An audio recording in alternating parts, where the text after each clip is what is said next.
गुरु ब्रह्मा गुरु विष्णू गुरुदेव महेश्वरा सद्गुरु साक्षात परब्रह्म तस्मै श्री सद्गुरे नमः। जय जय रघुवीर समर्थ।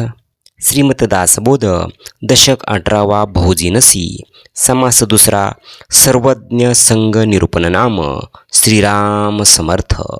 नेनपणे झाले ते झाले, झाले ते होऊन गेले, जाणतेपणे वर्तले पाहिजे नेमस्त। मागील आठवड्यापासून आता नवीन दशक 18वा बहुजिनसी सुरू झालेला असून मागील आठवड्यामध्ये आपण त्यातील समास पहिला बहुदेव स्थान निरूपण नाम या समासाचे श्रवण केले। आता चालू आठवड्यापासून या दशकातील समास दुसरा सर्वज्ञ संग निरूपण नाम हा सुरू झालेला आहे। आता सर्वज्ञ संग म्हणजे काय, तर सर्वज्ञ म्हणजे पूर्ण ज्ञानी व्यक्तीची संगत किंवा सहवास, म्हणजेच ज्ञानी अनुभवी संतस्वरूप व्यक्तीच्या संपर्कात राहणे, त्यांच्याकडून शिकणे आणि त्यांचे मार्गदर्शन घेणे। या समासाच्या पहिल्या ओळीत श्री समर्थ म्हणतात की नेणतेपणाने जे झाले ते झाले, झाले ते होऊन गेले, पण आता तरी जाणतेपणाने वागले पाहिजे। जाणत्याची संगती धरावी, जाणत्याची सेवा करावी, जाणत्याची सद्बुद्धी घ्यावी हळूहळू। श्री समर्थ म्हणतात की जाणत्याची संगत धरावी, जाणत्याची सेवा करावी आणि हळूहळू जाणत्याची सद्बुद्धी घ्यावी। जाणत्यापासी लिहो शिकावे, जाणत्यापासी वाचू शिकावे, जाणत्यापासी पुसावे सकळ काही। श्री समर्थ या ओळीत सांगतात की जाणत्यापाशी लिहायला शिकावे, जाणत्यापाशी वाचायला शिकावे, जाणत्यालाच सर्व काही विचारावे, जाणत्यास करावा उपकार, जाणत्यास झिजवावे शरीर, जाणत्यास पाहावा विचार कैसा आहे। श्री समर्थ ते सांगतात की जाणत्यावर उपकार करावा, त्याच्यासाठी आपले शरीर झिजवावे आणि त्याचा विचार काय आहे जाणून घ्यावे। जाणत्याचे संगतीने भजावे, जाणत्याच्या संगतीने झिजावे, जाणत्याच्या संगतीने रिजावे विवर विवरो। श्री समर्थ ते सांगतात की जाणत्याच्या संगतीने भगवत भजन करावे, त्याच्या संगतीने कष्ट सोसावेत, जाणत्याच्या संगतीत विवरण करत संतुष्ट व्हावे। जाणत्याचे गावे गाणे, जाणत्यापाशी वाजवणे, नाना आळापासी कणे, जाणत्यापासी। श्री समर्थ ते सांगतात की त्याच्यापाशी गाणी गावे, वाद्य वाजवावे, जाणत्यापाशी संगीत केली तिरवीत आलाप वगैरे शिकावे, जाणत्याचे कासेसे लागावे, जाणत्याचे औषध घ्यावे, जाणता सांगल ते करावे पथ्य आदी। श्री समर्थ ते सांगतात की जाणत्याच्या नादी लागावे, जाणत्यानेच औषध घ्यावे आणि तो सांगेल त्याप्रमाणे पथ्य करावे, जाणत्यापाशी परीक्षा शिकणे, जाणत्यापाशी तालीम करणे, जाणत्यापाशी पोहणे अभ्यासावे। श्री समर्थ ते सांगतात की जाणत्यापाशी परीक्षा कशी करावे हे शिकावे, जाणत्यापाशी तालीम करावे आणि जाणत्यापाशीच पोहण्याचा अभ्यास करावा, जाणता बोलले तैसे बोलावे, जाणता सांगेले तैसे चालावे, जाणत्याचे ध्यान धरावे नाना प्रकारी। श्री समर्थ म्हणतात की जाणता जसे बोलेल तसे बोलावे, जाणता सांगेल तसे चालावे, जाणता जो करेल तो ध्यान आपणास ते शिकावे, जाणत्याच्या कथा शिकाव्या, जाणत्याच्या मुक्ती समजाव्या, जाणत्याच्या गोष्टी विवराव्या सकळ काही। श्री समर्थ यावेळी सांगतात की जाणत्यापासून कथा सांगण्यात शिकावे, त्याची युक्ती नीट समजून घ्यावी आणि त्याच्या सर्व गोष्टीचे विवरण करावे, जाणत्याचे पेच जाणावे, जाणत्याचे पीळ उकलावे, जाणता राखील तैसे राखावे लोकराजी। श्री समर्थ ते सांगतात की जाणत्याचे डावपेच जाणून घ्यावेत, जाणत्याचे पीळ उकलावेत आणि जो ज्याप्रमाणे राजी लोक राखतो तो तसेही आपण लोकांना राजी राखावे, जाणत्याचे जाणावे प्रसंग, जाणत्याचे घ्यावे रंग, जाणत्याचे स्फूर्तीचे तरंग अभ्यासावे।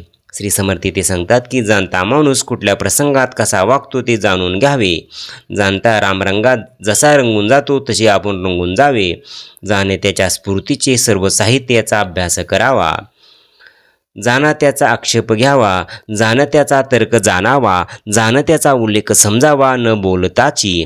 श्री समर्थ म्हणतात की जाणत्याप्रमाणे आपणही उद्योगी व्हावे, त्याची तर्क करण्याची पद्धती समजून घ्यावी, त्याने न बोलताच त्याच्या अंतर्गातील विचार जाणून घ्यावेत, जाणत्याचे धूर्तपण, जाणत्याचे राजकारण, जाणत्याचे निरूपण ऐकत जावे, जाणत्याची कवित्वे शिकावी, गद्ये पद्ये ओळखावी, माधुरी वचने समजावी अंतर्यामी. श्री समर्थ म्हणतात की जाणत्याचे चातुर्य, मुत्सद्देगिरीचे वागणे, त्याचे अध्यात्म निरूपण याचे श्रवण करून ते जाणून घ्यावे. जाणतेने केलेल्या काव्याचा अभ्यास करावा, गद्य पद्य नीट समजून घ्यावे आणि समुद्र वचने अंतर्यामी समजून घ्यावीत. जाणत्याची पाहणे प्रबद्धे, जाणत्याचे वचनभेद, जाणत्याचे नाना संवाद बरे शोधावे, जाणत्याची तीक्ष्णता, जाणत्याची सहिष्णुता, जाणत्याची उदारता समजून घ्यावी. श्री समर्थ म्हणतात की जाणत्याचे प्रबंध पाहावे, तो लोकांशी सुखसंवाद कशा प्रकारे साधतो याचा शोध घ्यावा. जाणत्याची तीक्ष्ण बुद्धी, त्याची सहनशीलता आणि उदारता समजून घ्यावी. जाणत्याची नाना कल्पना, जाणत्याची दीर्घ सूचना, जाणत्याची विवंचना समजून घ्यावी. जाणत्याचा काळ सार्थक, जाणत्याचा अध्यात्म विवेक, जाणत्याचे गुण अनेक अवघेच घ्यावे. श्री समर्थ म्हणतात की जाणत्याच्या नाना कल्पना, त्याची दूरदृष्टी तसेच त्याची विवंचना समजून घ्यावी.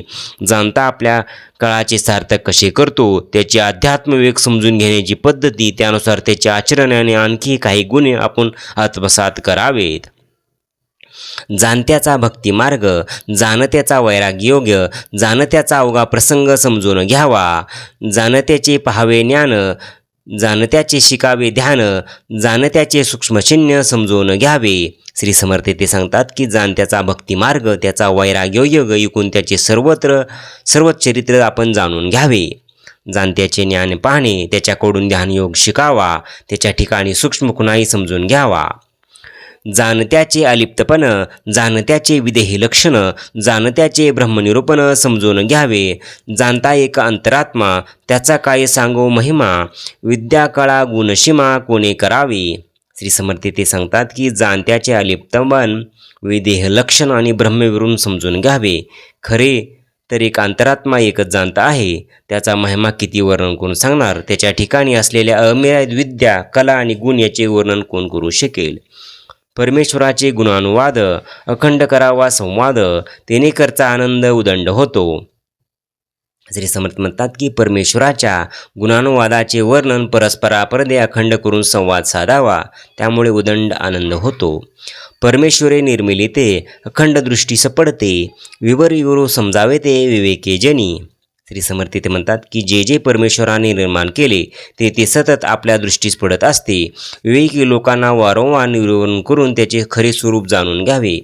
जितके काही निर्माण झाले तितके जगदीश्वरी निर्माण वेगळे केले पाहिजे आधी. श्री समर्थ म्हणतात की जितके काही निर्माण झाले ते सर्व जगदीश्वराने निर्मिलेले आहे. कार्य आणि त्याचा कर्ता हे निराळे असतात हे आधी ओळखले पाहिजे. जो निर्माण करतो जना, परी पाहू जातो दिसेना, विवेक वेळे अनुमाना आणि जावा. श्री समर्थ म्हणतात की तो सर्व लोकांना निर्माण करतो, पण त्यांचा पाहावायचा प्रयत्न केला तर तो दिसत नाही. म्हणून सूक्ष्मदृष्टीने विचार करून अनुमानाने त्याला जाणण्याचा प्रयत्न करावा. त्याचे अखंड लागता ध्यान, कृपाळपणे देतो आशन, सर्व काळ संभाषण तदाशीच करावे. श्री समर्थ म्हणतात की त्याचे अखंड ध्यान लागले की तो कृपाळपणे खायला प्यायला देतो, योगक्षम चालवतो. सर्व साधकाने त्या जगदीशाला संबंधित संभाषण करावे.